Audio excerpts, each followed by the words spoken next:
And to begin, I would like to introduce Reid Trummel. Reid is presently the editor, publisher of the Healey Marque, the magazine of the Austin-Healey Club of America. And I've known Reid for, I was just trying to think, sometime in the 80s. I think we met over the one of the Sprigget lists that you used to be on and that first started. And I think we first probably met each other at one of the first Sprigget meets, the 25th anniversary of the Sprite in Carlisle, Pennsylvania.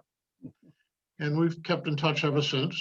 And he's had an interesting Healey history that we're going to delve into a little bit tonight. I don't know how to do that. And I'm going to ask anybody again, anyone I don't know what my background is back here. These people have. Yeah, right. Okay, folks, if you're not speaking, please mute your microphone so you don't bleed over the rest of the people. And Reid, welcome. Thank you. It's quite a assembly we've got here. We actually Washington State, as nearby as Washington State, because I'm in Portland, Oregon, in case you didn't know, and all the way to England and Australia. It's impressive. And Mark Miller, didn't expect to see him, or Ken Fleming. It's great. Manitoba. Oh, it's like old home week, isn't it? Yeah, this is terrific. And there's Bev. We correspond every month. Club business. That's true. If we had a bomb hit this thing, it'd wipe out half the leadership of the Austin-Healey Club of America, I think. Well, Bev is just about the only one that goes back farther than I do on the staff of the National Club, I think. I think so. Yeah, pretty amazing. So anyway, well, thank you for inviting me. I hope what I have to say will be interesting. Rick sent me a set of questions ahead of time here so I could study ahead, where were you born and where did you grow up? So I got a chance to get my story straight before I begin. And I guess I might as well just begin with that. If you doze off, if I see you fall over, I'll know that I've exceeded your interest level in the present subject. But anyway, I was born right here where I live now in Portland, Oregon. If anybody's not real up on that, Oregon's just north of California on the west coast of the U.S. And I grew up here and went to high school here. In fact, ironically, after traveling the world, in my office here on my home on the hill, I overlook my old high school. I can see it right down there. It's quite surreal, actually, 50 years ago. And went to college at the University of Oregon, the Fighting Ducks, for anybody who keeps track of that kind of thing. And the way I got into, said, how did you get interested in cars? I wasn't really that interested in cars, but when I started going to college, I was hitchhiking. And in Oregon, that's really crappy because it rains so much here. And so I got interested in a car, and just insofar as it would keep me from getting rained on and walking a long time, because especially when you're a wet hitchhiker, nobody wants to pick you up. And as it turned out, there was a 1962 Alfa Romeo Giulietta Spider 1300. And for those real familiar with the 1422 kit, in the garage at home. And what had happened, my brother, who's quite a bit older than I am, had bought this car, pretty much went broke, restoring it and getting it going again. He got so disgusted and he was broke that he gave it to my parents to sell, and they bought him a VW bus. So this little red Alfa Romeo was sitting in the garage for a few years. And I never really thought about it becoming my car, but once I got rained on enough trying to hitchhike back and forth to school, I had the idea. So we got it out and got it running. And it was a lot of fun, but and I taught myself to drive a manual transmission in it, which is good and bad. The bad part is that if you know Alfa Romeos at all, they have small engines with very little torque, and you need to drive them at high RPM. That's what they're made for. Alphas don't come alive until they hit at least 3,500 RPM, whereas with a Healey 100, you're about ready to blow it up. And so driving it learning on it myself, I was wanting to be gentle with it. And so I cruised around at low RPM, and it just didn't seem like it had any power, which at low RPM, it does not have any power. And so long story short, I got a Healey. because I was told that had more power, and it certainly did have more torque and more power ultimately too. So that's how I got into cars. And that's how I got my first Healey, which was a BN7, a British Racing Green BN7. It's a decent car, but it had side curtains. And again, in Oregon, where it rains a lot, I was going back down to school on a Sunday night from having gone home for the weekend, and it was raining and the wind was blowing hard, and the driver's side curtain just tore off the car. It just came off completely, put a big gouge in the left rear wing, and I was so ticked off I didn't even go back for it. And that's when I decided I need a car with roll-up windows, and I ended up with a BJ8. So I started out a long time ago in Healey's.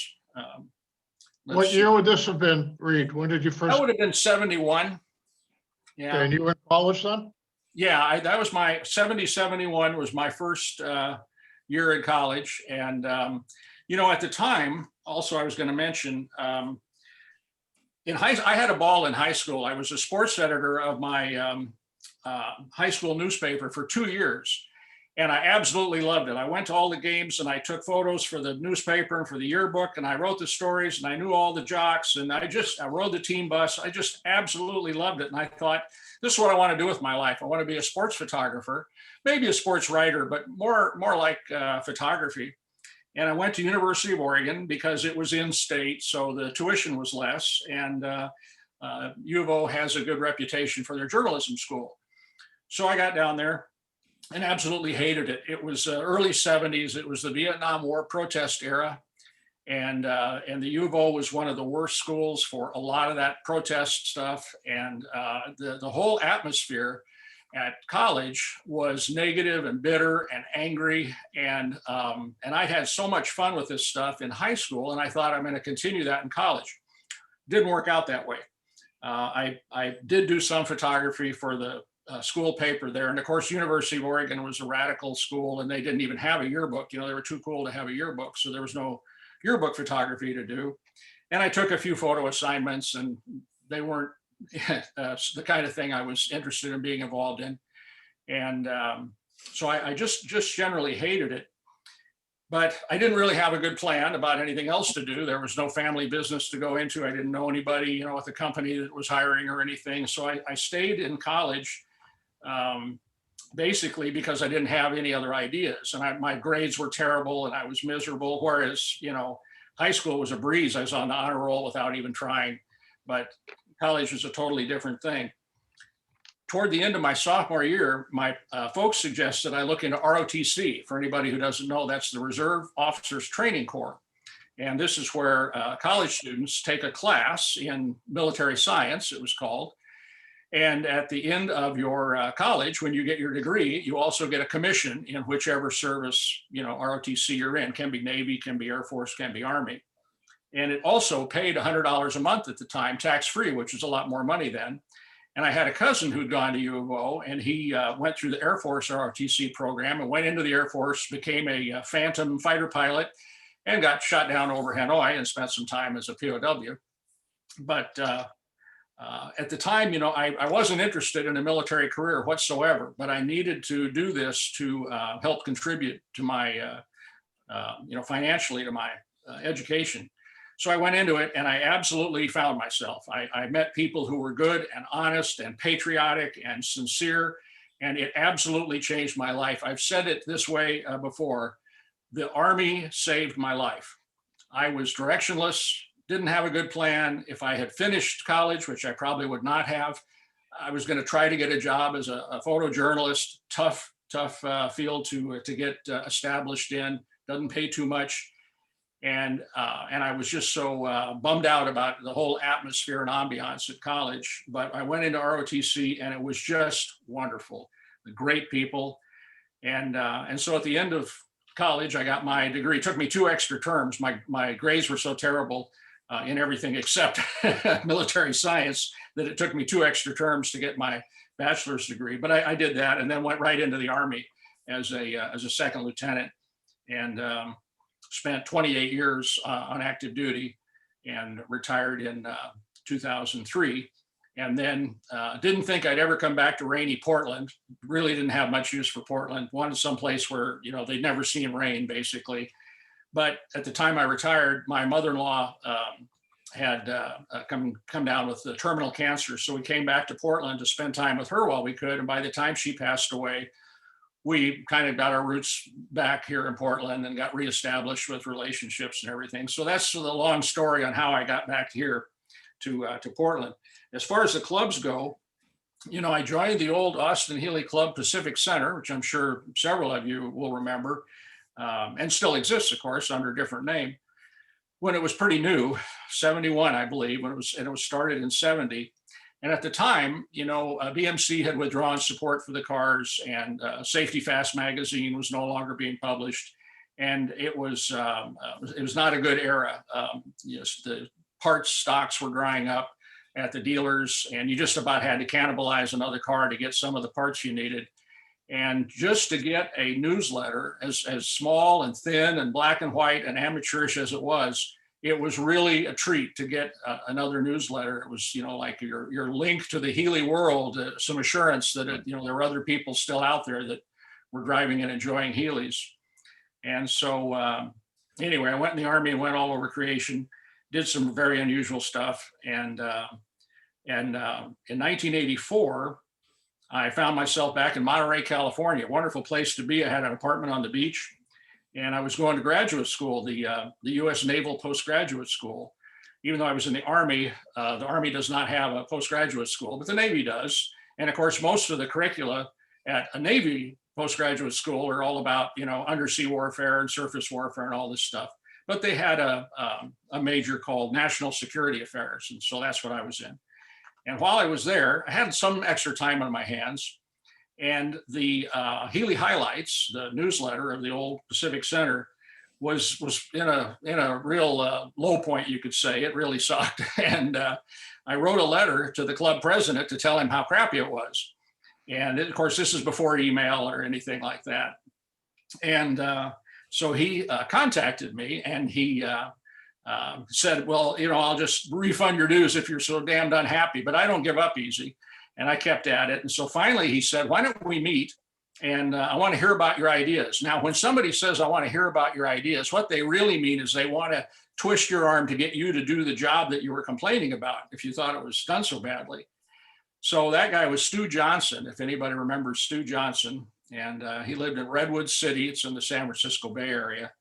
And so we met halfway in between at a Denny's and talked about the club magazine. And he asked me if I'd, you know, be editor. And my first reaction was, well, heck no, you know, I'm in the Army, I'm on active duty, I'm going to grad school, I couldn't do that. And he says, well, I'll tell you what, come and put together one issue and help me out here, because Stu was flying down to Southern California all week for his job. And so he was away from home for the 5 days of the week. He had an apartment down there. He'd come home on weekends. He'd have all the errands to do, all the maintenance to do, all the stuff to do. And then he also had to be the editor, because the editor I'd complained about had flown the coop. So he was under a lot of stress and pretty desperate to get anybody into the editor's job. So I went to his home on one weekend, and I spent the whole day sitting there putting this magazine together. And in the days before electronic design, I won't bore you with the whole deal, but it was very hands-on, very manual. You know, scissors and rubber cement and all kinds of stuff. It was a whole different process completely. And so I did that, and this was been in '84. And I got back home and I thought, you know, I really enjoyed that. It sort of took me back to my days when I was sports editor of my high school paper. I called and left him a phone message. It said, hey, if the job's still open of editor, I think I'll go ahead and take it. And of course, you know, that was like the best phone message you'd ever got, because it took all the stress off him. So that's how I first became an editor of a car club publication. And I had a lot of fun with it in the mid 80s. That lasted from '84 until '88. And during that time, I moved in a military assignment to Florida. I went to MacDill Air Force Base in Tampa, Florida. So if you're getting confused now, if you're thinking, wait a minute, he said he's in the Army, and then he went to a Navy school, and now he's going to an Air Force base. I had an unusual career. And I was the first member of that club's staff to be outside of California, because, you know, a lot of you know it as the California Club or the San Jose Club. And that was pretty much true. They had members all across the country, but they were very, very focused right there in the San Francisco Bay Area. But I went to Tampa, clear on the other side of the country, the other corner of the country, and continued the editor job. And I just absolutely loved it. Redesigned the magazine, renamed it, and just had so much fun with that. But then I got a remote overseas assignment going to Djibouti in East Africa. And this was in 1988.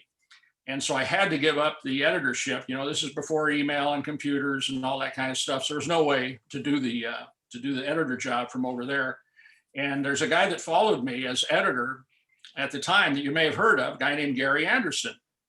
And so, anyway, that's how I got started. I had a 3.5-year stint as the editor of Healey Highlights, and I'm the guy that changed the name to Austin-Healey Magazine, and came back, more assignments, strange stuff, Indonesia, West Africa, all kinds of oddball things, and came back from Indonesia in '96, and I thought, well, in my new assignment, it was a weird assignment, a place called the U.S. Army Concepts Analysis Agency.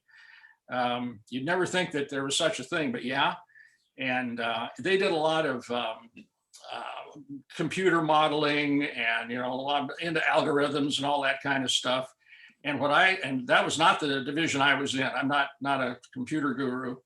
But so the way I characterized it was to say it was like I was in the liberal arts school of MIT, you know, not really what the institution is known for. But I had this oddball assignment there and I had some spare time. So I contacted the then president of the same club, the old Pacific Center, and said, you know, I'm out here in Washington, D.C. now, and you're all in California. But if you needed somebody for a club board position, I could be available. You know, I'd like one of the jobs that, you know, where you don't really have to do anything, you know, club coordinator or corresponding secretary, one of those great titles that doesn't really have any responsibility.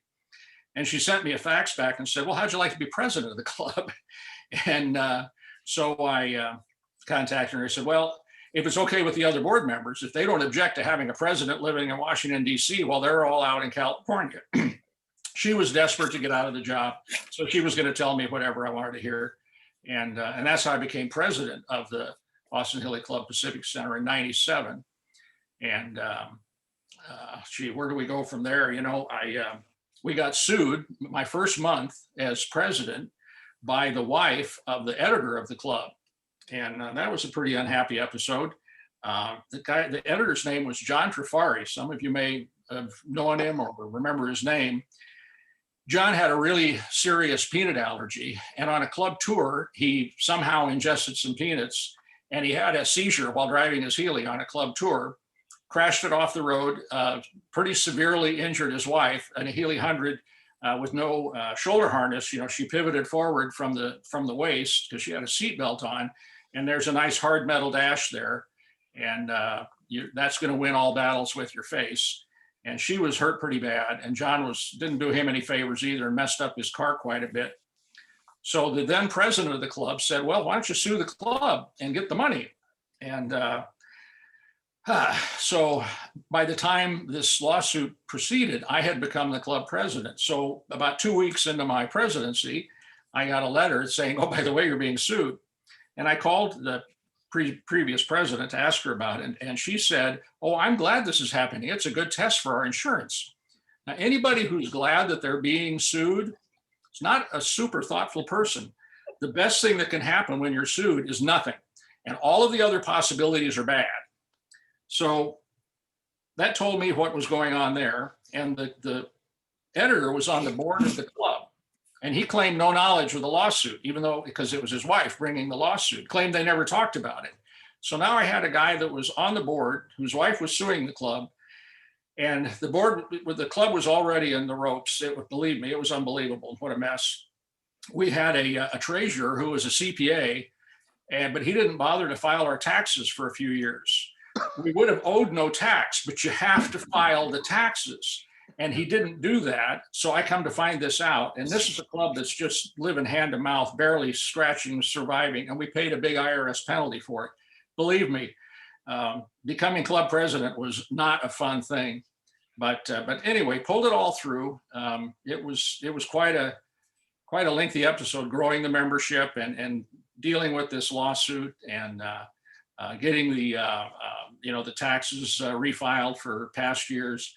It was a lot of not fun stuff. Well, Reid, I'd just like to interrupt to announce Yeah. that he's resigning the position of presidency of the Austin-Healey Club of New England, effective now after that story. I'm washing my hands of the whole deal and walking out. Rick, that's not an option. Oh, Bruce, congratulations. Yeah. Not an option. First guy to speak up. Bruce Ketchen's our vice president. If you want to name anybody in a lawsuit, I would, put him down. Well, if I'd been smarter, I probably would have. I was in Washington, D.C., active duty with the Army, and all of a sudden this club out in California, most of it, is getting sued. If I'd been a smarter person, but when you've been in the Army a while, you get imbued with this ethic that you don't give up easy. You don't throw in the towel. When the going gets tough, the tough don't resign. They go through it. And so I stuck with it all. But man, did I have some challenges. And that's just the first year of 6 years as president of that club. It was really pretty amazing. Well, Reid, that's an interesting point you bring up, because as Austin-Healey Club of America members, for most of us, we're now going through new insurance issues. So you must have a lot of thought about how that's working out. Well, the insurance, a lot of people don't understand. The club insures itself. It does not insure the members. Now, if the club gets sued, if a club officer, let's say, gets sued, he's being sued in his capacity as a representative of the club, as a club officer. Or if somebody on a club tour got sued, it's really the club that's being sued, not that individual person, although certainly you could sue both. A lot of people think that, the club insures this. We're all insured. The club insures itself. And it's hard to get this point across. I spent many hours on the phone with our assigned attorney on this lawsuit, which never went to trial. And I never even heard the outcome of it. I have an inkling of what happened, but it was settled out of court. And it's something people need to understand, is the club insures itself and it insures its officers when they're acting on behalf of the club. Okay. And it insures the members insofar as they are representatives of the club. If a guy on a club tour, runs over somebody's dog and the dog owner finds out that they were on a club tour, well, they could sue that guy individually, and they can also sue the club because the club put him there on that club tour. Francis Ford Coppola. And so it's a highly misunderstood field, club insurance. But anyway, we got through that and never disclosed how much money they got, but it was tearing the club apart to have the editor, the husband of the person suing the club, on the board. And to be real blunt, I rewrote the bylaws to remove the editor position from the board. And then I found another guy to take over the editor job and eased John Trafari out of the job. It was necessary to the survival of the club and the survival of the board to take care of that unpleasant chore, one of many, but we did. And then to get back to editor stuff, in 2002, I was on the staff of Central Command. And Central Command has regional responsibility for all U.S. military operations in the Middle East and Southwest Asia and Northeast Africa. And so when we had 9/11 occur and the bad guys all came from pretty much from Saudi Arabia, that was they call it AOR, Area of Responsibility. And so we got real busy in that headquarters in Tampa, Florida. In fact, I remember the day that the airplanes flew into the Twin Towers and into the Pentagon, and I was halfway wondering if there was going to be a plane coming to fly into us, because we had this big headquarters building there in Tampa. But we got pretty busy, and so several months later, it would have been about mid 2002, I had an assignment to go back over to Djibouti. And so I was getting ready to deploy to the combat zone still as a club president. And at that same time, we'd gone through a couple more editors. My editor quit. So with about 3 weeks, I guess it was, before deploying to the combat zone, I was a club president and I needed an editor. So fortunately, because of my old editor background, I used to accumulate material, content for the magazine, so I could help out the current editor if necessary. Generic general interest stuff, history stuff, and just interesting general interest things that had no expiration date on them. So I was going to be gone from mid-2002, at least through the end of the year. So I personally put together 6 issues of the magazine in advance, sent all of the folders and whatnot to our layout person. And then each month, because we did have email from East Africa, we had some unclassified email I could use. And I would write my president's column. And I'm doing this from a combat zone in East Africa, everybody thinking I was in Portland. And I would accumulate the classified ads. It's kind of crazy to think about all the stuff I was doing over there. And I'm still, doing board meetings by email and writing my column. So I claim the title of combat club president, car club president, and editor also at the same time. It was a handful, to put it mildly, and got through that and came back and stayed on as editor after giving up the presidency of the Club USA. By that time it was called. And I was still editor of Austin-Healey Magazine for a few years. And then there was an unpleasant episode that I'll avoid giving you all the details on, but it motivated me to contact the Club of America to see if they would like an editor. And instead of going to the actual leadership of the club, I went to Beth Lunny, whom I already knew, and she was doing the design layout of the magazine. And, when I called her and Dick, it was almost like, I was from the other team. I don't want to say the enemy, but the other team, the other national club. And I can remember Dick Lunny on the phone. I said, "Hi, Dick, this is Reid." And he sort of goes, "Yeah, what in the hell are you doing calling me?" So I asked Beth if she knew if their editor was going to retire anytime soon. And she said, "I'll check." So she got back to me and said, "No, guy named Glenn Hudson," if anybody knew Glenn Hudson, said, "No, he doesn't have any plans to step down." So I thought, okay, drop it. And then I got a call from John May, who was the president of the Austin-Healey Club of America. And he said, "I understand you're interested in the editor job with us." And I said, "Yeah." And he said, "Let's see what we can work out." So he talked to Glenn Hudson, and I guess Glenn agreed to step aside. And I stepped into the role with the other club. And for those of you who aren't in the U.S. and you may not understand the two national clubs and some of the friction and rivalries and all that kind of stuff that went on, and I was very much associated with the other team, the one that was called the Austin-Healey Club Pacific Center, now called Austin-Healey Club USA, very strong. I mean, heck, I've been president of that club for 6 years, and I'd been editor for 2 stints of 3.5 years. And, the people from the Club of America were pretty leery of me because I was, a player for the other team. But I told John, I said, think of it as like an athlete that changes teams. If I join your team, you get all of it. You get my whole effort and you get my loyalty too, just like changing sports teams. And he said later, that really clicked with him. And that kind of put it over the top. Of course, they watched me for a year or two pretty closely, but it all went very smoothly. Reid, bringing up athletes to the New England club who changed teams probably isn't the really best idea right now. Yeah. Well, I really like the Patriots better when they were the Boston Patriots. Traditionalist. But they used to play in Fenway Park. Those are the days. Yeah. So that's how I ended up being editor of Healey Marque, which I've been doing. I think I'm in my 16th year now. Enjoy it very much. I feel appreciated. I've got freedom to do what I want with the magazine.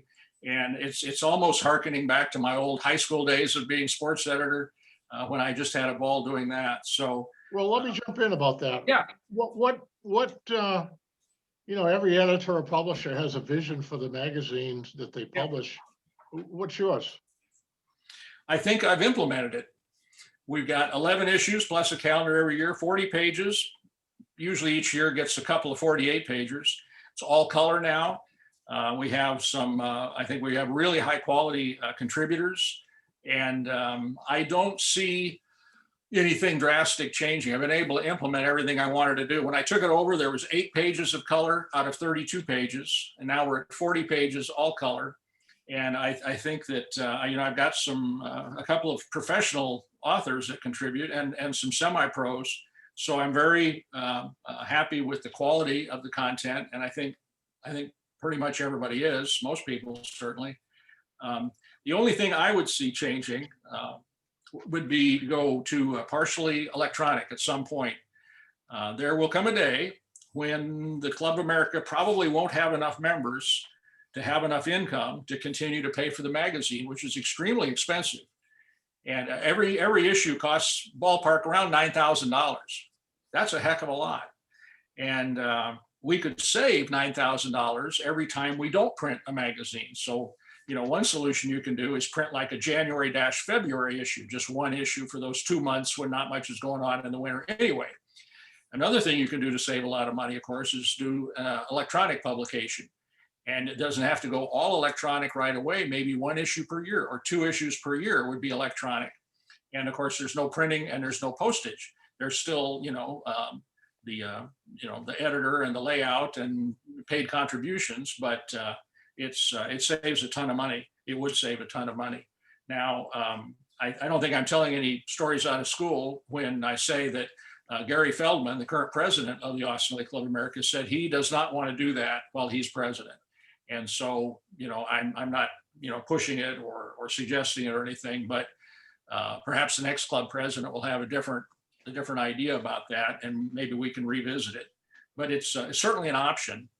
And I think, 20 and 25 years ago, we used to say, our people in the club are too old. We're never going to get them all on email. They don't want to do email. They don't do that stuff. Well, look at where we are. 99+% of our members do email now. There's some of them that still can't open a PDF attachment, but they can do email. So for all the people who now say the members are going to reject the idea of an electronic publication, I say, let's be a little more open-minded about that. A lot of club chapters already do electronic newsletters. It's nothing new. Nothing radical. And I also started a few months ago a little publication on my own initiative called Austin-Healey Quarterly. Now, since I'm also currently president of the Austin-Healey Club of Oregon, which didn't really have a newsletter, I started it basically to send to the Austin-Healey Club of Oregon members, but anybody's welcome to see it. And I send it up to the president of the British Columbia Club and the club in Washington, and Steve Kirby down in Southern California forwards it to all his members. And it's just kind of a fun thing I could put together every quarter. The first one was 36 pages, second one was 50 pages. And frankly, it's got a rousing approval.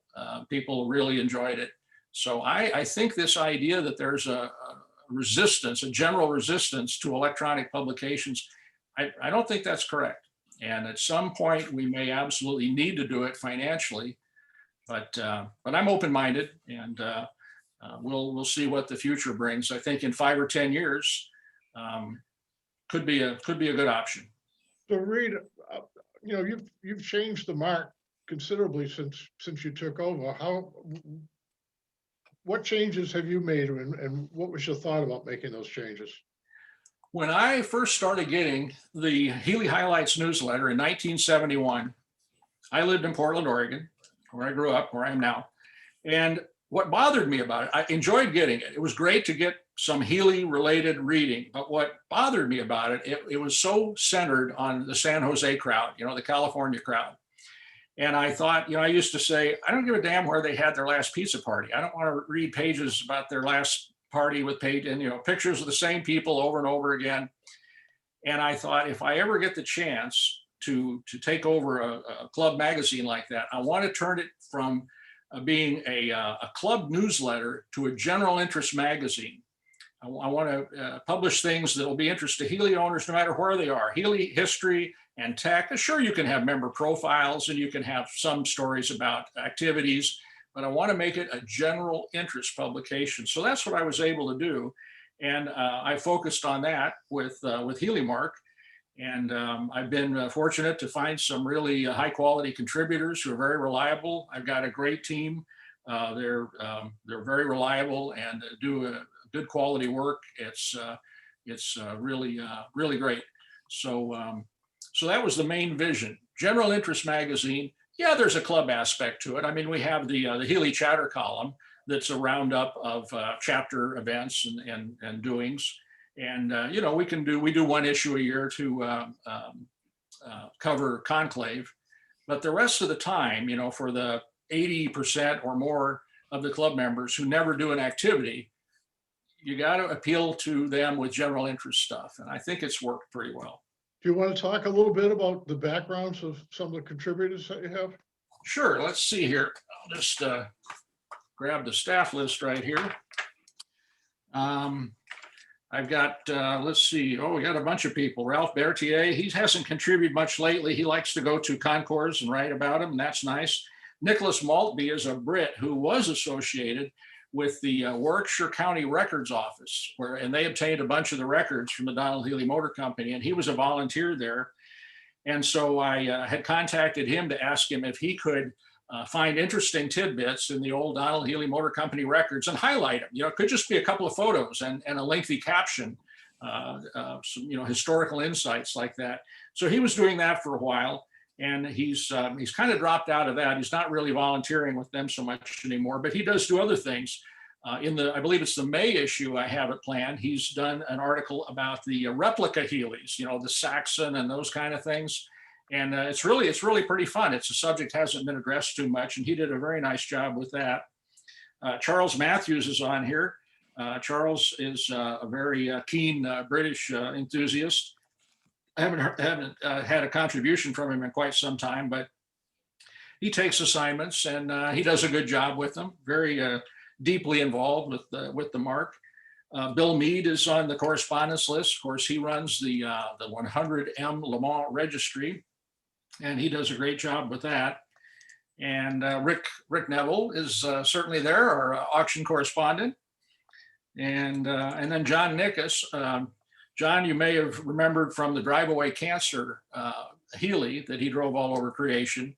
And he's a professional author. He does books. He writes columns and articles for numerous magazines, in addition to Healey Marque. Patrick Quinn down in Australia. He and I used to exchange articles more often than anything. He'd contact me and say, hey, you ran this such and such an article. Can I have the words and the pictures for that? And, you know, we'd trade contributions. That worked out well. I've got a few of his still waiting for publication. And then, of course, the Healey Museum, that was another one I contacted to ask if they would be willing to take something from the old Donald-Healey Motor Company records. Could be some old correspondence, could be some old photos, could be some, you know, test stand results, whatever, and just give us some little vignettes from the records of the company, some things that haven't been published. You've never before seen photos quite often, and they've been great about doing that. Of course, the Austin-Healey Club of America made a very sizable contribution to the museum, and I used to pay them for those contributions. I paid them 100 euros. But I don't have to pay him anymore now that we made that big contribution to the museum. Steve Bell, I think some of you have heard of Steve. He's a Sprite columnist. And, you know, some of these people, you may hear from them 2 or 3 times in a row, and then you don't hear from them for a year or two, and that's fine. Greg Lauser, I think you know, does the chatter column. Michael Orrit from the Washington, D.C. area has got a little tech column, periodic, maybe one a year. So, you know, that's fine. And then Ron Swiger down in Tampa is keeping up with the Healey calendar. Bill Young in Florida has been doing a great job picking up the ball on the technical service bulletin, you know, the last 2 pages in each issue. And he really has a lot of fun with that. So it's just a matter, I guess, of over time, you network with people, you find out who you can rely on and who will do a good job. And it's to the point now where I have a hard time getting everything into print. I've got stuff stacked up for the next couple issues. I'm not sure how I'll ever get it all into print. it's a great problem to have. Are you still looking for contributions? And did you have any advice to people who might want to contribute? I would say, let me send you the contributor guidelines, and always looking for contributions. I make an effort to publish a wide variety. Certainly want to highlight members' stories if they talk about how they found or restored or modified their car, any long drives they took or anything like that. Love to feature that kind of thing. We've got an article in the April issue, which I'm wrapping up soon here, from a Sprite guy, talks about how he found shopping for a Sprite during a pandemic, is his headline. And love to feature stories like that. So absolutely, it's a club magazine. So absolutely want to hear from club members and get, your individual stories or even club stories. But I do have some contributor guidelines that will answer a lot of questions. So please email me and ask for those, and I'll shoot them off to you and ask you to review those. And Reid's email is editorreid@healey.org. Editor@healeyclub.org. Okay. I have a few different email addresses, but that's the official one. And of course, it's in every copy of the magazine. Right inside the front cover.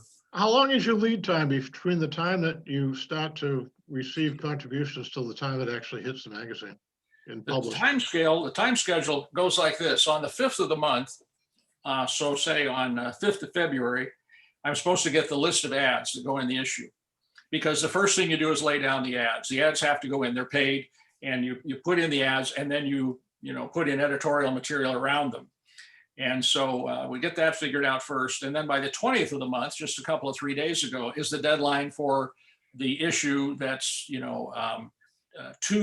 a cover months ahead of time. So in other words, for the April issue, the deadline for my contributors was 20th of February. So I've got that material. I've got all the stuff figured out of what goes on what page. And then I construct what's called I think they call it the same thing in the business, a magazine map. And you just have a, 1 through 40, and you write down what goes on every page.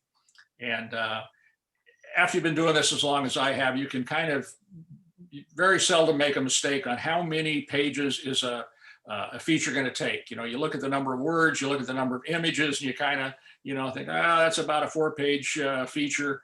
And of course, you can always, enlarge or reduce the photo size, or even drop a couple if you have to make it fit. But it all works out pretty good. And so that's what I'm working on right now. The deadline was a few days ago. I'm preparing the content. What's preparing the content? I edit all the words.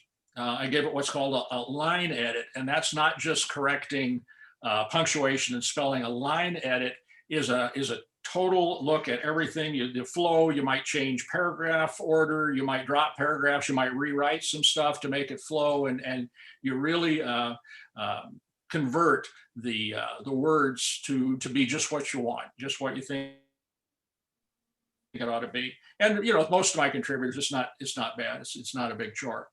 And then the photo processing, people probably don't realize. I just about go blind every month on Photoshop. Every image that appears in the magazine, even the little classified ad pictures, goes through about a 20 to 25 step Photoshop process. And that's a lot of time on Photoshop, but it's really necessary to get the quality and get the detail you want. Some of the photos I get sometimes are challenging to save them, and I do what I can. But that's very tedious, very time consuming. So when I get all of those, everything prepared, and I've got, let's say I have an article, it's the lead article, it's going to begin on page 6, because the first few pages are the table of contents and my column and club president's column. Then page 6 is your real first page of free play editorial content. So let's say we've got a 6-page feature. It's going to go from 6 to 11. And I put all the words and all the images and the captions in a folder, and I zip it and I send it off to my layout guy who's in North Carolina. And then by and by, I get a proof back from him, and then I send it to the contributor for their review, and I review it. And it's been a pretty good formula for minimizing errors. I wouldn't say we never make errors, but not too many.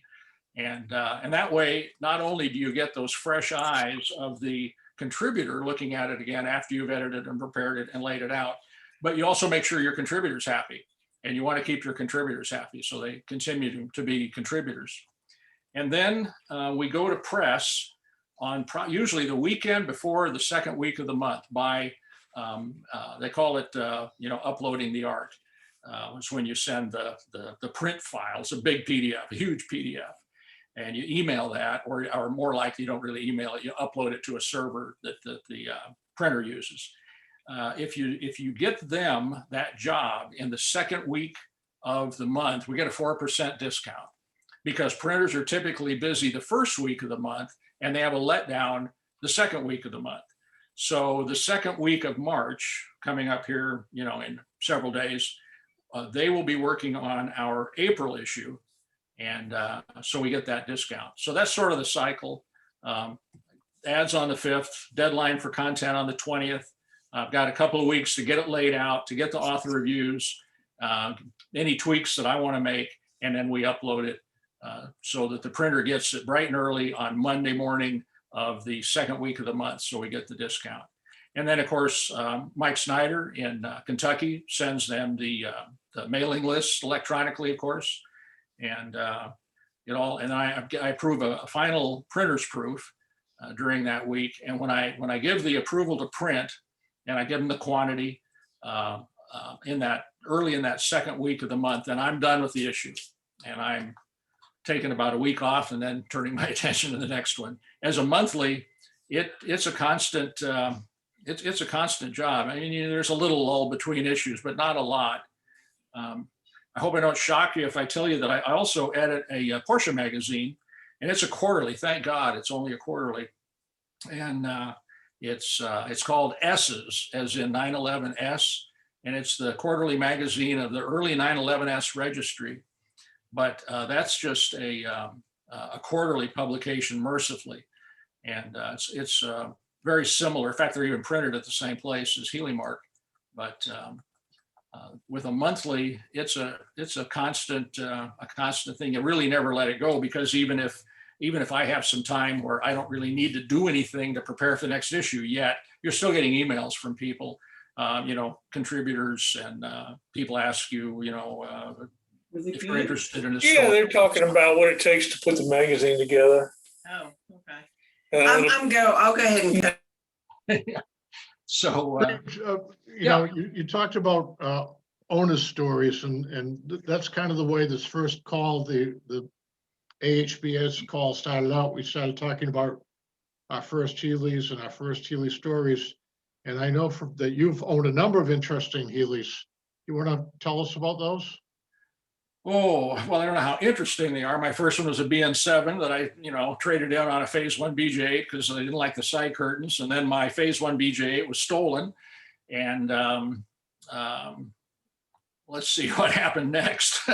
I had another regular old BJ8. I mean, I can tell you lots of stories about ownership, but they're nothing that most of you haven't experienced yourself. Had a couple of factory 100Ms. I did buy a factory 100M from an original owner, and it was on Halloween of 1987, and that was kind of neat. The guy had bought it when he was up in Pennsylvania, and he'd retired down to Florida. And I decided I had a BJ8, and I sold it at the Conclave Encounter that was in Harrisburg, Pennsylvania. And so I had this $10,000 burning a hole in my pocket, and I decided I wanted a 100M. So what I did, I took the Austin-Healey Club of America membership list, and it listed the cars that people owned. So I started calling the people who had 100Ms that lived closest to me. I lived in Florida at the time, and it was like this guy was expecting my call. It almost made me wonder if he'd been talking to somebody else about selling it. And it was, again, pre-email days.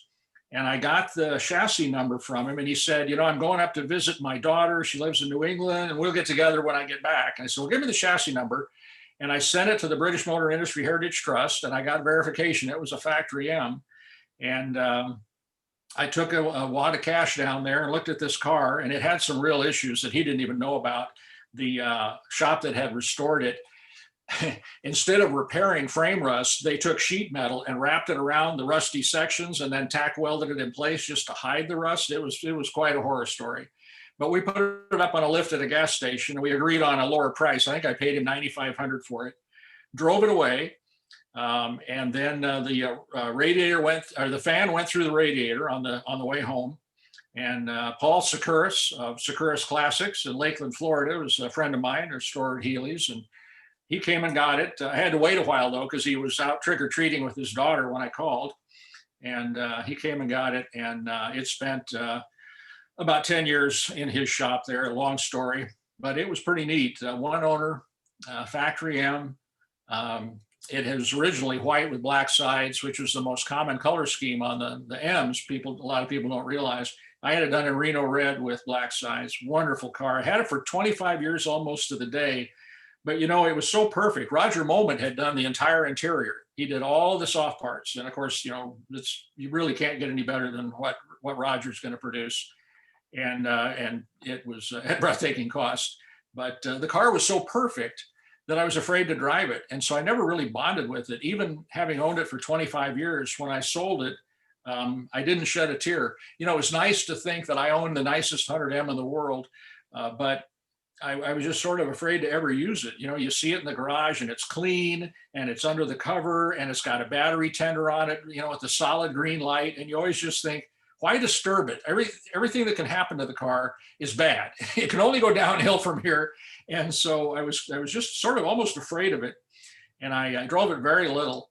It's kind of interesting how it got sold. You know, the LeMay Museum up in Tacoma, a couple hours north of here, had opened. And some of you may know the name Jim Smalley. He's involved with Concord quite a bit. And he lives in Washington State. He had a BJ8 in the museum and he sold it. And so he went and got out of the museum and he said, you know, if you want another Healey for your museum, why don't you contact Reid Trummel about his 100M. So they did. And I thought this would be a great chance for me to get some visibility for the car. So maybe somebody buy it. And so I had it on display there and entered it in a Concord that was right there on the grounds of the museum. You know, got it out for the day and parked it on the field. And Keith Martin, the publisher of Sports Car Market Magazine, was there. And he was taking pictures of it with his phone. And I thought, he knows somebody that wants to buy a 100M. And sure enough, I got a contact from a guy named Roger Williams. Well, Roger Williams was the producer of the What's My Car Worth TV series that Keith Martin starred in. So Roger called me and he was interested. And I said, you know, I'm not really trying to sell it, but this is my price. If you want to pay my price, I'll sell it to you, but don't make me an offer. That's a firm price. And he actually flew out from New England and we met at the museum and we got the thing out of the museum for a test drive. I'm amazed they even let us do it, but they did. And he was a real big guy too. It was a good thing the top was down. And we took it for a drive and came back and we had lunch and he looked at this big stack of, you know, paperwork and restoration photos and all that stuff. We got back in the test drive and I said, don't make me an offer. You know the price. If you want to pay the price, that's great, but don't make me an offer. And he just said, I know. And he said, I want to buy your car. So he paid my price and he got everything. I gave him a 100-point toolkit and a 1956 8-coated jack. And I gave him the whole shebang. Lots of great records. So that was my 100M that I owned for 25 years and probably didn't even drive it. I doubt I drove it 1,000 miles. But Didn't you have a piece of a 100S at one point? No. No? No. Okay, I might have been mistaken. I've, What else have you had? I've I know driven you a had some couple bug 100S. eyes. I drove a 100S over 100 miles an hour in Australia, thanks to Steve Pike. But what else have I had? I had a. You've got some bug eyes, haven't you? I've got 2 bug eyes right now. You know, I had this brilliant idea to garage a bug eye in Louisville, Kentucky. And since I live way out on the West Coast and most conclaves are back east somewhere, I thought every year I can fly out to Kentucky, pick up my bug eye and drive my bug eye to conclave. And that way I've got a Healey at the event. You just feel more, you know, a part of the event that way. And I was talking to Mike Snyder, you know, the membership director for the club. And I talk to him every month about, you know, the mailing list for the magazine. We're just friends anyway. And I was talking about how, gee, I wish I had more car storage. And he says, well, you know, I built a new shop at my new house. You can have a parking spot there. And I said, Mike, don't kid around about that, because if you are serious, I will send you a car. And he said, no, I'm perfectly serious. So I bought a Bug-Eye from a guy up in Washington, and I had it shipped out there. And I ended up driving it to a few different meets, including a Southeastern Classic. And it's the Nevada beige color, kind of a rare original color with a black aftermarket hardtop. It's really a nice driving car. And that's been sitting idle since September 2019 now. But there's a guy in that club out there, the Bluegrass Club in Kentucky, who's absolutely a genius on mechanics and stuff. Trevor Jesse is his name, and he's just spectacular. You give him a list of work, and you think, well, the invoice for this is probably going to be around $2,000. And he sends you an invoice for like $478 or something. He's really, really good, so conscientious. So I'm really lucky. So every time I get ready to go out there to use the car, I have, Trevor give it a once over and make sure everything is operating. And I've got another Bug-Eye. This, talk about doing everything the hard way. After I shipped the Bug-Eye out there, I missed not having a Bug-Eye locally here in Portland. So I started looking around for one, and I ended up buying another Nevada beige Bug-Eye from a Bluegrass member and having it shipped from Louisville out here to Portland. So I'm keeping the shipping companies in business. And and that one's got a 5-speed and a factory hardtop and the whole shebang. Also Nevada beige. And so I've got one in Kentucky that doesn't get used, and I've got one here in Portland that gets used some. And then I've got the BN2 with Le Mans kit that I've owned since, technically I've owned it since '83. And then I had another 100M that I bought with a partner, but just to flip, and we finally did. I picked up the check for it. Here's my deposit slip. Just yesterday, got paid for that car, factory 100M. Put it on Bring a Trailer last, I guess it was about April or so. And it was during the auction that the national emergency was declared and the stock market crashed. So the bidding didn't go where you'd want. And it was really unfortunate. And so I had it on commission, or on consignment rather, with a business called Avant-Garde. If you're familiar with Bring a Trailer, their handle on Bring a Trailer is 911R, like 911R. And a guy named Matt Crandall, a great guy, runs that business. He's doing really well. A lot of Porsches, but other stuff. And so it languished for a long time. And a couple of months ago, I said, well, we'd like to move this car. We're patient, obviously, but it'd be nice to get it taken care of. I said, can we put it back on Bring a Trailer again? And I was afraid they would have a stigma from having been on Bring a Trailer once and not meeting reserve. And I said, no, we can put it on there again. So we put it on there again. And it started out great. The photography that Matt has, he's got a partner who does the photography, a guy named Josh, unbelievably good. I mean, it's just spectacular. It's all coffee table book quality material. And he does a great driving video clip to put on the auction. And it was going so well. And then the comments were great. And I thought, okay, this is going to happen. We're going to get some decent money for this thing. And at the end, it just totally petered out. The top bid was $104,000 on this white with red sides, black interior, great looking, great driving, certified factory 100M at 104. So you've got to be kidding. So Matt of Avant-Garde, the guy I consigned it to, got in contact with a high bidder, and they settled on a price. It was substantially more than that. And we did the deal. It wasn't as much as we had hoped, but we did the deal. So we have just sold that. And this partner of mine out here, Kent Lambert, some of you may know him. Kent's a real quiet guy, but he's kind of a best kept secret in the parts department. He has a stock of new old stock parts for all big Healeys, pretty much. Some of it's just out of this world. You just wouldn't believe. He doesn't have everything, but man, has he got a lot of stuff. So who was that again? Yeah, Kent Lambert. And he's in the membership directory. He's in a city called Hood River in Oregon. And he's a super, super nice guy. And he's so knowledgeable. He's a great partner to have in a restoration. Right now we have a right-hand drive BN2 that was in a long-term ownership, 57 years. And the guy passed away in December 2019. And we bought it in about April. And we were going to just do a quick fix up on it and flip it, but the paint and body shop shamed us into doing a total restoration on it. which we're doing now. In fact, I'm going to Hood River. It's about an hour from here. And Wednesday, Thursday, Friday, Kent and I will be working on the car. It's really a neat car. Real right-hand drive, original. It's not a converted car or anything. It's got the Le Mans kit put on by the Untitled-Healey Motor Company when this previous owner bought it as a used car in 1962. And it says right on the order form, says 400-pound purchase price includes Le Mans kit. So we've got it documented that Untitled-Healey sold him that. And the documentation that came with this car is just out of this world. There's stuff I've never seen before. The previous owner, it's not the first owner. There was somebody owned it about 6 years in England, and then they traded it into Untitled-Healey. Untitled-Healey had a showroom in London for several years, and this car was sold out of that showroom. The guy that bought it, who owned it for 57 years, was in the army. He was stationed in La Rochelle, France, and he apparently wanted to buy a sports car, and he traveled up to London and he bought this thing. I have pictures of him looking at the car on the day that he bought it. It's the documentation with this is just off the scale. It's unbelievable. But anyway, pretty neat car. Well, Reid, yeah. you see a lot of the prices of Healey's and the market. What do you think the market is and the future of Austin-Healey prices is going to be?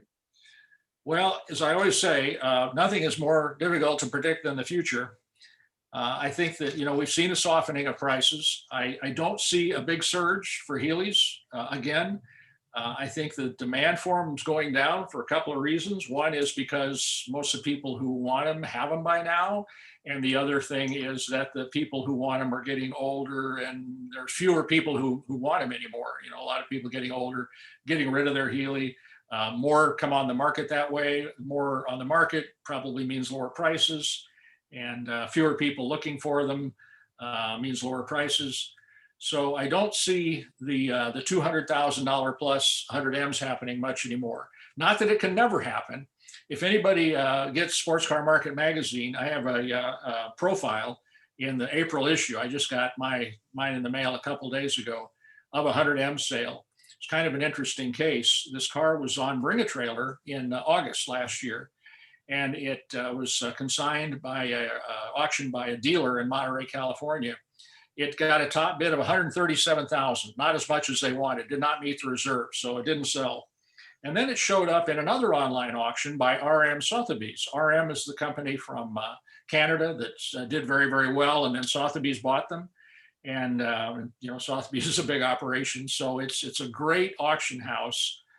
Really know their business, and they did another online auction, and it made $236,500. That's $500 short of an additional $100,000 just 3 months later, also in an online format. So there was no opportunity for test drives, personal inspections, or there was no bidder bar to get people well lubricated and showing off to their friends and how much they can bid. So it almost makes you wonder if it was totally legit. But that $236,500 win was the most that 100M has sold for in 6 years. The peak for the 100M was 2013 to 2015. And it was the first time one had sold for more than 200,000 in over 2 years. So I can't say that it'll never happen again, but it's going to be rare. And I think that the 100M is, it's a great car. It's still worth twice what the standard car is, but they're not mega buck cars anymore. They're still six figures, but certainly a far cry from the 225 and 250 that we saw back in 2013 to 2015. For the other Healeys, if you look at Bring a Trailer is a great market gauge, and they have all their results available. You can look it up right on their website and see what cars have actually sold for. It's one thing to ask a certain price for a car. It's a whole different thing for what you actually get. And those are actual sale prices that are reflected on there. And then, I have a question. I saw you make some notes in the margin to Bring a Trailer event about 6 weeks ago in Connecticut. There was an Old English white with the blue interior. Yeah. It's ended up selling for $165. I ended up coming close to that, but I backed out at the very end. What did you think of that car, that price, that auction? The only reservation I had was that I think plain white with a blue interior is kind of boring. But if you love plain white with a blue interior, you really couldn't do much better. It was a great car, no doubt about it. And as far as I could tell, and it was well presented. I think 165 they did pretty well, considering now. It might have sold easily for over 200,000 5 years ago, but not now. So I thought it was a reasonable price and a great car. To me, the plain white is not my first choice, but color is a matter of taste. So somebody got a great car. All right, well, Reid, I want to thank you. And I think this would be a good time to open it up to questions. I'm Sure. sure we've got a few, and anyone that would like to raise a question, now is your time. Yeah, I've got a question. Reid, how long are you going to keep doing this? Well, I thought about that. I've been doing it 16 years, and I guess my general thought is if I feel like I'm still doing a good job and I'm still, fulfilling expectations, I don't really have a retirement plan from Healey Marque. Be nice to do at least an even 25 years, but maybe even beyond that. I guess we'll just see how it goes. I enjoy doing it. It is a fair amount of work, but I enjoy doing it. And I think I do a job that people appreciate and I feel appreciated. And so I've got no reason to step aside. I guess the club president will let me know if I've overstayed my welcome sometime, but so far so good. 16 down, maybe 16 to go. Who knows? Sounds good. Any other questions? Hey, Reid, I work for a guy out in Newburgh, Oregon for 30 years. His name's Austin. Did you ever see his car collection? That's the dental instrument guy? Dental equipment guy, yeah. Dental equipment, yeah. I never did get inside that space, but I heard about it. Yeah. Yeah. He Okay. passed away a couple of years ago, didn't he? He did. He passed away. His son has it. The cars are still there. He hasn't sold the cars. He has one, I forget, I think a 62 Healey. But he's got quite a collection there. Quite a collection. He did extremely well with the dental equipment business. Absolutely. And, yeah, to put it mildly. Yeah. The Bill Gates of dental equipment, I guess. He is. Reid, this is Ken. Can you, since you've have owned both Factory M and Le Mans car, can you kind of talk about your thoughts on those two comparatively, both in value and just enjoyment? Well, there are people who say there's a world of difference between the performance of a 100M and a standard Healey. When I had my 100M, and my standard Healey actually does have the Le Mans kit. At least it's got a hot cam and it's got the right carbs and distributor. I didn't see that much performance difference. There's some people who say it's a world of difference. You couldn't prove it by me. So for actual performance, my opinion, and maybe a minority opinion, but in my opinion, is it's not tremendously different. The 100M, of course, is a rare special model and all that, and that's great and that's desirable. But if you're just looking for performance, heck, buy some performance parts for your standard Healey from Dennis Welch, and you'll exceed the standard 100M horsepower pretty easily. And the Le Mans car, which is not really a model name, but what people call them. I like to tell people the way I look at it, the way I conceive of it, you have the standard cars on one end and you got the 640 100Ms over here. Everything else falls on a continuum. There's no such thing as this car has got the Le Mans kit and it's a special model and it's just, that's what it is. Not really. It was an aftermarket kit. Part of it could be installed. All of it could be installed. Some of the parts could be authentic. Some of them could be reproductions. So you're going to have this continuum of if a Le Mans kit was completely installed and it was done at the Donald Healey Motor Company, say, well, that's to me kind of the next best thing to a factory 100M. Even though, let's be clear, that the Le Mans kit did not include everything that the 100M got. You know, it didn't have the high compression pistons, it didn't have the shocks or the sway bar, or even the louver bonnet and bonnet strap. Those were all 100M specification things. The Le Mans kit, the full name of it, remember, was the Le Mans Engine Modification Kit. It was all just engine parts. Didn't have anything to do with a louvered bonnet or a strap. And if you put on part of a kit, you know, tomorrow, well, that doesn't have the provenance, it doesn't have the authenticity of one that was done at the Donald Healey Motor Company back in the day. They're still desirable upgrades, but for people who try to pigeonhole the cars that are equipped with a kit as a particular model or something, I just think that I reject that. There's all kinds of cats and dogs that have part of the Le Mans kit. Part of it may be authentic, part of it may not. Could have been done back in the day, you know, so you have some paperwork from the Donald Healey Motor Company, which is cool, just cool, or it might have been done, you know, last week.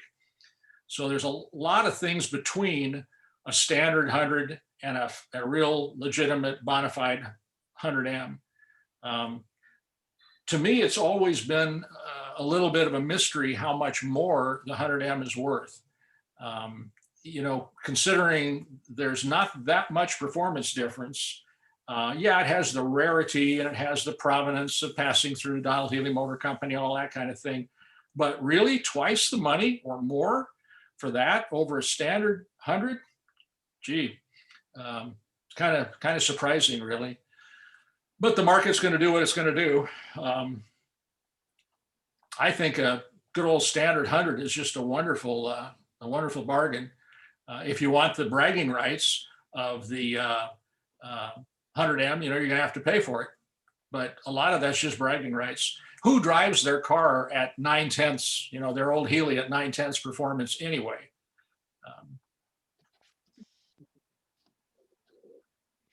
Oh, Sure. Any other questions? I heard there's going to be some kind of an event at Warwick in July. 2-day event, something to do with Healey. I'm not sure what it is. Have you heard Peter? anything about that? Peter, would you like to, well, Warwick, England? Yeah. Well, I've certainly not heard of any event happening. Obviously, we've got an anniversary coming up. Some people may be planning something, but I haven't heard anything yet. Okay. Does it look like there'll be a lockdown will be ended in the UK by then? I heard it's supposed to be done in June 19th of this year. Yeah. So they're going to phase it out now. So we've got about 2 months of sitting indoors, and then we can basically start to go out and drink with our friends again. If they want to drink with if us, they yeah. want to drink with us, that's right. Yeah. I was just going to raise a point actually on the printed mag. And I think it's important to print it in hard copy for as long as you can. I remember being really small, and there were Rev Counter magazines, which is the UK version, if you like, on the coffee table. And before I really knew what Healey was, I was looking at the photos. So I think for younger people, maybe grandchildren, children, it's important to have that hard copy, because if you've just got it on your iPad, once you've looked at it and you've closed that browser, the next generation may not see those pictures, which are really important to get them involved. Well, I think we'll come to a time when there's both. There'll be some printed magazines and some electronic. Lots of possibilities, but I agree with you. It's nice to have a magazine you can hold in your hands. You can put it on the coffee table. You can pick it up and browse through it, toss it aside, and easily get it without having to get online and find it and download it and open it. I like a printed magazine myself, but I think there's a real place for electronic. I think so, but then again, the active community, especially in America, is Facebook, and you've got a constant Austin-Healey Club magazine through Facebook, really, and events and things people are doing. And yeah, a magazine's brilliant, and once a month is incredible. Whether it goes to quarterly or biannually at some point, maybe. But yeah, keep it monthly as long as you can, and Facebook's the current stuff, really. Well, one of the biggest concerns of a car club editor is finding enough quality content to fill a magazine. And I'm very blessed that I don't have that problem. I've got more content, and I don't want to discourage anybody from contributing. Please do contribute, but I've got more than I can get into to print. So I'm perfectly happy to continue producing a hard copy printed magazine without having to worry about finding content for it. It takes away, one of the great challenges and makes it so much easier. So I'm really in a great position that way. Very lucky. I mean, the UK magazine suffers quite badly with that, finding content. It's been quite apparent recently that really and truly, it's for want of being rude, it's getting quite boring, to watch because it's the same old thing. So we're trying to encourage more people to, especially young people like Jack and that, to put in stories that make it more vibrant, really. And it's not a fault of the editor because they're all doing their bit, they're trying their hardest. But I think it just needs something to bring it back alive again. And I don't quite know what it is, but we tend to try and we run an advert in the magazine every month, and we try and change it, or Jack changes it every month to make it interesting. And people love it. They say, "Oh, I love your adverts," because they're always something different about them. And when I had my other business, my old business, Rules Motorsport, I used to do a thing called Paddock Chat. So when we've been racing that weekend, we put in Paddock Chat and say what we did at the racing and that sort of thing, and people loved it. So it's really trying to get people to interact with the magazine. And I think what you're saying about electronic magazines as well, that may allow people to interact more easily with the magazine. Like I could, for me, I'm not computer based at all really, but I could go on and write a nice email. So you could write a nice article to somebody like yourself who could edit it for you. Whereas if you're writing a story for a magazine, by the time you've written it and sent it, it's almost lost its impetus really. So I think there is a point taken for electronic magazine, but I'm a touchy-feely person. I love it when it comes through the door. When we get the classic and sports car coming through, that sort of thing, the magazines, you pick it up, have a look through it, and you see things that you may not have thought about. I mean, when I sold my first business again, I was doing a catalogue, and the guy who bought it said, "I'm not doing that. I'm doing all online." But fair enough, fine. But we find at work, we have Demon Tweaks and Dennis Welsh Motorsport. We have their catalogues, and we flip through them sometimes looking for something else, and you go, "Oh, I didn't know they did that." And I think it's the same with a magazine. People see articles and go, "Well, that's interesting," and I think there's still a place for a magazine. Definitely a place for a magazine. I think most people agree with you. For people don't know, that's the Rawls family, Bill, Jack, and Rose over there in the corner, who's nodding off, I think. And they are some of our newest members of the Austin-Healey Club of New England. And I'm going to put the Rawls family on the spot now and ask them to be a guest at a future AHBS call. Thank you. Great fun. Yeah, we can put something together for you. Yeah, I mean, we'll get a translator for you. What for you or for us? Hey, Rick, we had the pleasure of Jack and Rose and Bill at one of our Zoom club meetings a few months ago, and it was really good. So thank you. We did a workshop tour, didn't we? Which is maybe a bit tricky at 1:30 in the morning. But we can put the lights on. But we can turn the lights on, yeah. But no, we've done a workshop tour before. And for those that don't know, we have a company in the UK that specialises in Austin-Healey restoration. But we're more than just a company. It's our life, really. Everywhere you go in our house, there's things about Healeys. So it's what I've grown up doing. Probably the first car I drove was a Healey. And now lucky enough to race them as well. Yeah. Well, we were lucky enough through Peter's connection with the Rawls family to have them attend our Austin-Healey Seaside Summit in Beverly a couple of years ago, and we all enjoyed their presence very much. We had a great time having them here. So we look forward to having them back again in Newport. And Pete, you want to talk about Newport for a second? Well, they're coming over for Enclave 2022, which will be in the Poconos the third week in September. What Rick is referring to is Summit, which will be the third week in September of 2021. We are cautiously optimistic that, the United States, because I know I see Dave Jameson there, who can't even cross the border to come down to see us. But we're cautiously optimistic that, things will be under better control and we'll be able to, I'm sure we'll be wearing masks, but hopefully we'll be in a position with where, we could have a great event. Donald Osborne is already confirmed as our special guest for Wednesday. We're going to go to the Audrain Museum. On Tuesday, we're going to be at the Newport Car Museum. So Newport's just a really special place. So looking forward to that. And then in 2022, we're going to be in the Poconos. So those are interested in coming to that. The Rawls will be over and we're looking forward to seeing them there. We're going to have a chance to get on Pocono Raceway and do the stock car driving experience. You'll also have an opportunity to do parade laps in the Poconos. And we're also going to have a special back. You haven't seen it since 2007. We're going to have Healey Hot Wheels. I know Reid was up in Burlington in 2007 when we did it, and we're bringing it back. And we've got a huge track with 6 lanes, and Steve Bell's buying up every Hot Wheels in the world right now to have enough cars for that event in 2022, third week in September. We've got something quite fun in the pipeline, haven't we? Do you think it's a good chance to tell the group now? Sure. I was in the office the other day with Jack, and we were, because I don't if you know, we've been racing. I've been racing for 25 years, and Jack's the hot shoe now. And I was saying to Jack, really and truly, I'd love to race in the States before I fall off the planet. And we pinged an email to Pete and said, "What do you reckon, Pete?"